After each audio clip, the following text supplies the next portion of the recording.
The story begins with Rupashov. He is a man once known as a feared assassin. His skills and reputation made him a legend. But now, for the past 3 years, he uses a wheelchair. A tragic incident left him with disabilities, forcing him to adapt to a very different life. Meanwhile, Zolika, a young man born with a disability, spends his entire life in a wheelchair. He lives in a shared dorm room with his best friend, Barba. Zolika loves drawing comics during his free time. His talent is remarkable, and his creations are full of life and imagination. The two friends live in a special institution designed for people with disabilities. The institution provides care and monitoring for the residents, but unlike a hospital, it offers them plenty of personal space and freedom. The rooms in the institution are warm and welcoming. They don't feel sterile or clinical. Zolika and Barba share their room without ever being separated. They spend almost all their time together. Despite the difficulties, they always find ways to laugh and have fun. One day, Barba enters their room holding something unusual. It's a fire extinguisher. His eyes light up as he announces that he stole it. Zolika bursts into laughter and seems fascinated by the object. Together, they decide to take it outside to test it. The boys are in high spirits as they experiment with the fire extinguisher in an alley behind the institution. Their fun is interrupted when Rupashov appears. He rolls toward them in his wheelchair, observing them closely. His stern expression catches their attention. He stops near them and asks for a light. Barba, trying to be polite, hands over his lighter. At the same time, he warns Rupashov that smoking is not allowed here. Rupashov takes the lighter without a word. Just as he turns to leave, he suddenly slaps Zolika. Rupashov speaks with a cold, authoritative voice. He reveals that he used to be a firefighter. He recounts grim memories of pulling small children from burning buildings. His words are sharp. He knows he went too far. He wheels back to the boys and offers a gruff but genuine apology. To make amends, he invites them out for drinks. Zolika and Barba hesitate at first but decide to accept. The three of them head out together, and the atmosphere begins to lighten. As they sit together, Zolika and Barba start to enjoy themselves.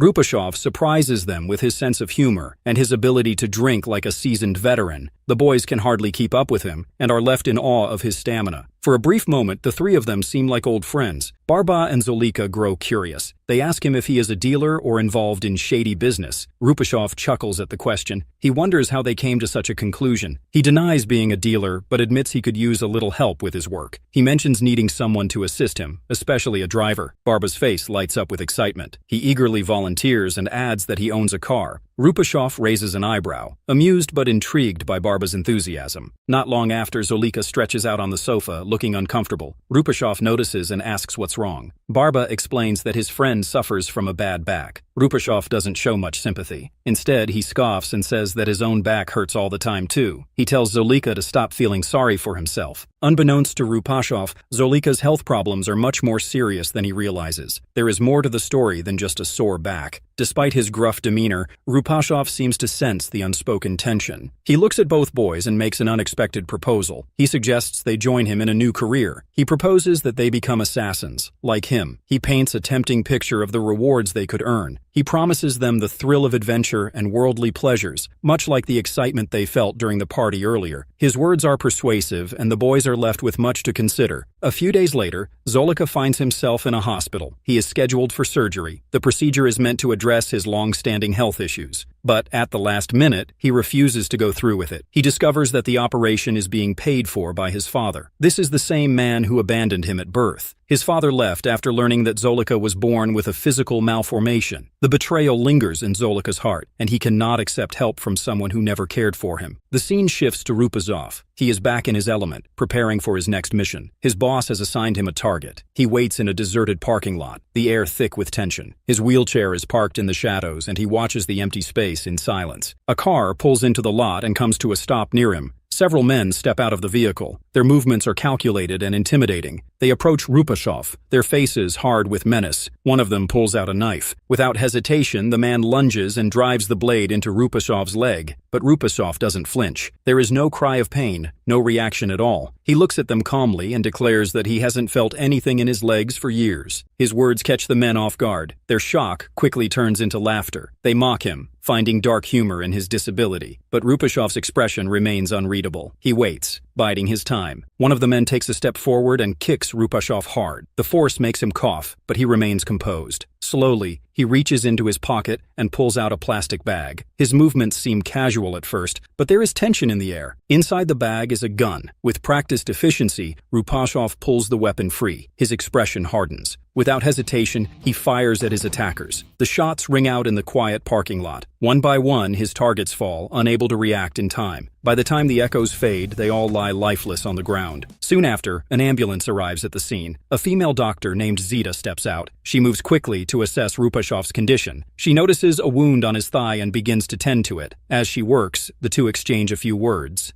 There is a spark between them, subtle but undeniable. Rupashov finds himself drawn to her. He feels something he hasn't felt in a long time. He begins to imagine a different future. He gathers his courage and invites her to the movies. His voice carries an unusual gentleness, revealing his feelings. But Zita politely refuses. She tells him she is engaged. Her words cut deep. Rupashov's heart sinks, and he struggles to hide his pain. Later, consumed by heartbreak, he contemplates a desperate act. He wheels himself to the steps of a pedestrian bridge. For a moment, he considers throwing himself down, ending it all. But fate intervenes. Something within him holds him back. He hesitates, and the moment passes. Slowly, he regains his composure. He decides to push forward, determined to continue living, even if it means facing his old, lonely life. When Rupashov receives his paycheck from his boss, he is given strict instructions. His boss tells him to keep his work secret. He must not share details or build connections with others. The warning is firm, but it does little to deter Rupashov from occasionally breaking the rules. During this time, he often relies on the help of Zolika and Barba. The boys assist him with small tasks and errands, despite his initial reluctance. Their presence offers him a sense of camaraderie, though he rarely admits it. A few days later, Rupashov meets Zolika in the hospital. Zolika is there for rehabilitation. Rupashov watches him for a moment before speaking. His tone is firm but tinged with regret. He tells Zolika to stop helping him. He insists that they end their meetings. Zolika refuses to do it. He firmly tells Rupashov that he will continue to work with him, no matter what. His determination is unwavering. Meanwhile, Zolika's family situation becomes more strained. His father offers him money, but Zolika outright rejects it. His mother tries to convince him otherwise, her arguments persistent and emotional. Still, Zolika stands his ground. He cannot accept anything from a father who abandoned him. Rupashov continues with his rehabilitation. After completing his leg training one day, he waits outside the hospital. He holds a bouquet of roses, hoping to surprise Zita, but his confidence falters when he sees her walking out with her boyfriend. The sight crushes his hopes. Quietly, he places the flowers aside and wheels away, his heart heavy. Later, Rupashov receives a new assignment. This time, he is hired to assassinate an official. The plan is precise and carefully thought out. The target is scheduled to have lunch at a restaurant on the side of the highway. Rupashov positions himself across the road, preparing for the perfect moment. Zolika and Barba play key roles in the operation. They secure the area, positioning themselves on opposite sides to ensure Rupashov's move goes smoothly. Their presence provides cover and diversions as needed. Rupashov executes the mission with cunning. He uses an unexpected strategy, relying on a flock of pigeons and the natural distraction of the crowd. The chaos works in his favor. Without drawing any attention to himself, he eliminates the target. The official collapses in the middle of the street. Blood spreads across the pavement, staining his expensive suit. His security team rushes around, desperately searching for the culprit, but no one suspects the three disabled men in wheelchairs watching from a distance. The trio quickly makes their escape, blending into the unsuspecting crowd. Later, Rupashov meets Zita on a bus. She approaches him and hands him an invitation. It is for her wedding. Rupashov looks at the card in silence, his emotions hidden behind a blank expression. Unbeknownst to Rupashov, his boss has been watching him closely. The employer knows about his every move and is furious. Rupashov has violated the rules, and the consequences are severe. The boss confronts him and unleashes his anger. He beats Rupashov until he falls to the ground, bruised and broken. After the brutal encounter, the boss offers him one final chance to redeem himself. He assigns Rupashov a new mission, one that shakes him to his core. This time, the targets are Zolika and Barba. The next day, the trio sets out for a fishing trip. Despite the tension looming over Rupashov, the atmosphere feels light. They cross the prairies together, joking and laughing as they make their way to the lake. Once they arrive, they set up their fishing gear and begin. Barba is ecstatic when he feels a tug on his line. His excitement is contagious as he calls for help to pull it in. But instead of assisting, Rupashov surprises everyone. He suddenly shoves Barba into the water. Rupashov shoves Zolika into the river next. His intention is clear. He wants to leave them behind and abandon the mission entirely. But as he watches them struggle in the water, a pang of guilt grips him. The thought of losing them becomes unbearable. Moments later, Rupashov makes a decision. He dives into the river, his strong arms propelling him forward. He reaches his companions and helps them back to safety. Once they are all back on the pier, he tries to brush it off. He tells them it was all just a joke. His voice carries a forced lightness, but the weight of his failure hangs heavy in the air. For the first time,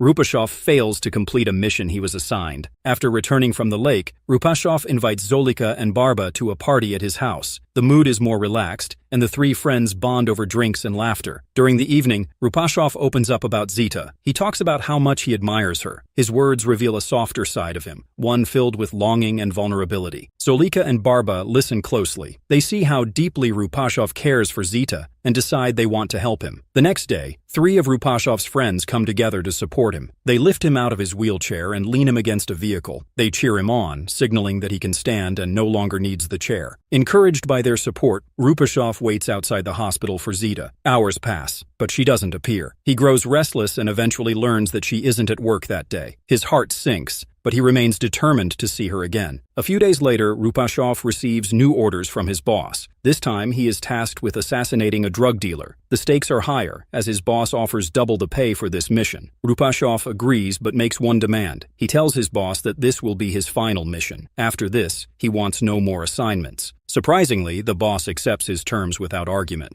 Rupashov begins preparing for the task. He takes Zolika and Barba along for the mission, though he insists they wait in the car. The three of them arrive at the target's house. The atmosphere is tense as Rupashov approaches the entrance. Two guards stand watch outside. They stop him and search him thoroughly. Their hands move over every pocket and seam of his clothing. The guards find nothing alarming. There are no guns, no knives, no hidden weapons. Satisfied, they allow him to proceed. They escort him into the residence and bring him face to face with the drug dealer. The guards remain confident, believing they have everything under control. Rupashov moves into action as soon as he comes face to face with the drug dealer. He waits for the right moment, then reaches into the foam cushions of his wheelchair. From within the hidden compartment, he pulls out a pistol. He wastes no time and starts firing at the guards inside the residence. However, his aim falters under the pressure. Several shots miss their targets. The drug dealer, instead of panicking or fleeing, reacts quickly. He grabs his own gun and engages in a shootout with Rupashov. Rupashov's experience as a hitman gives him an edge. His reflexes are sharp, even though his body is no longer what it once was. Wounds cover his frame, and his clothes are soaked with blood. Yet he fights with relentless determination. One by one, he eliminates everyone in the room, including the drug dealer. As the last shot echoes in the air, Rupashov knows the mission is complete. He forces himself to flee the residence, dragging his battered body toward the gate. Just as he reaches it, the piercing sound of police sirens fills the air. The gate is locked. Rupashov tugs at it desperately, but it refuses to budge. Panic sets in as the police sirens grow louder. In the car, Zolika and Barba watch the unfolding chaos. Their faces are pale with fear. Zolika takes charge. He jumps out of the car and boldly approaches the incoming police car to create a distraction. At the same time, Barba rushes to help Rupashov. Together, they manage to get him out of the house and into the vehicle. The trio escapes just in time, leaving the chaos behind. Later, Rupashov meets with his boss to collect his payment. The atmosphere is tense, but he tries to maintain his composure. In an unusual move, the boss insists on accompanying him. They travel together to a deserted warehouse, its shadows swallowing the light of the day. As they step inside, Rupashov notices something unsettling. A rope dangles ominously from the ceiling. His instincts sharpen. He senses that something is wrong. The boss's demeanor shifts. He confronts Rupashov, revealing that he knows the truth. He knows that Rupashov betrayed him by sparing Zolika and Barba. His voice is filled with rage and disappointment. Without warning, the boss grabs the rope and wraps it tightly around Rupashov's neck. He pushes Rupashov's wheelchair away, leaving him struggling for breath. Rupashov fights back with every ounce of strength he has. He kicks against the ground, trying to loosen the rope. His hands claw feverishly at the knot around his neck. The wheelchair, tantalizingly close, seems just out of reach. Every effort feels futile as the rope tightens. Just when it seems hopeless, the tension on the rope loosens. Rupashov gasps for air, managing to free himself. He quickly removes the noose from around his neck and stumbles back to safety. Returning home, Rupashov gathers Zolika and Barba. His resolve hardens. The betrayal cuts deep. and he knows the time has come to act. He convinces his companions to help him organize a plan for revenge. A few days later, the trio finds themselves at Zita's wedding. Rupashov stands out in the crowd. He looks sharp and elegant in his white coat. His hair is neatly tied, giving him a polished appearance. Guests take notice of him, their glances a mix of curiosity and admiration. During the celebration, Rupashov decides to showcase his singing talent. His voice carries through the room, drawing the attention of everyone present. The guests listen intently, captivated by his performance. Zita is especially moved. Tears stream down her face as she watches him. His song touches her deeply, leaving her overwhelmed with emotion. At the height of the moment, Rupashov leans in and kisses Zita. The act stirs tension in the room. Her husband watches in shock and envy. His anger builds as he sees the bond between Zita and Rupashov. Later, after the party ends, Zita's husband gathers his friends. Fueled by jealousy and rage, they attack Rupashov. The confrontation is heated, and they try to overpower him. Zolika arrives just in time. He steps into the chaos, brandishing a gun. He points it at Zita's husband and threatens him. The sight of the weapon forces them to retreat. Zolika helps Rupashov escape the scene, ensuring his safety. Over the next 3 days, Rupashov focuses to revenge. He plans carefully, determined to settle the score with his criminal boss. He teams up with Zolika for the mission. They head to the boss's hideout, entering boldly through the front. Barba stays outside, watching for trouble. Inside, Rupashov confronts the boss directly. His voice is calm but firm. He demands payment for his last mission, which the boss failed to provide. The boss refuses. His tone is laced with menace as he threatens to unleash his dogs. Rupashov acts quickly. He pulls out his gun and fires at a fire extinguisher on the table near the boss. The explosion startles the dogs, sending them into a frenzy. They panic and run wildly around the room. The boss reacts with fury. He grabs a gun and fires at the dogs, silencing them. In the chaos, his weapon falls to the ground. Seizing the opportunity, the boss grabs a knife and charges at Rupashov. He stabs him multiple times, each strike deliberate and brutal. Zolika watches the scene unfold. He holds a gun in his hands but hesitates. He makes no move to save Rupashov. The boss delivers the final blow, and Rupashov collapses, lifeless. After Rupashov's death, Zolika finally acts. He shoots the boss, eliminating him. He then turns to the safe, taking all the money inside. With the cash in hand, Zolika makes plans to use it for his long-awaited leg operation. As the story reaches its climax,